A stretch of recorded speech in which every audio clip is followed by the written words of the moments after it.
હત્યા કરવામાં આવતી હોવાની પોલીસ ફરિયાદ દાખલ થઈ રહી છે. જે ડીએચઓ છે તેનો હવે તપાસનો ધમધમાટ શરૂ કરી અને આજે જે આશીર્વાદ હોસ્પિટલ છે તે સીલ કરવાની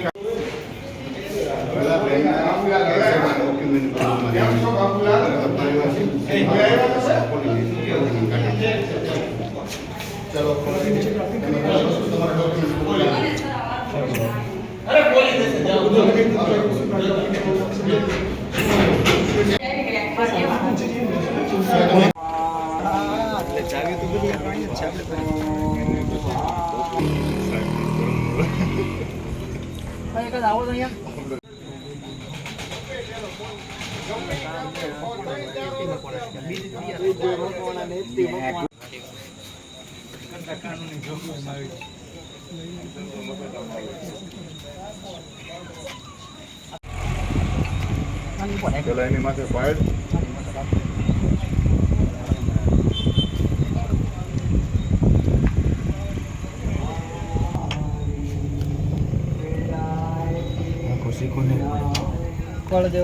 હા ઉગાડી જ દેવાનું ચમચો નાખીને ઉગાડી દેવાનું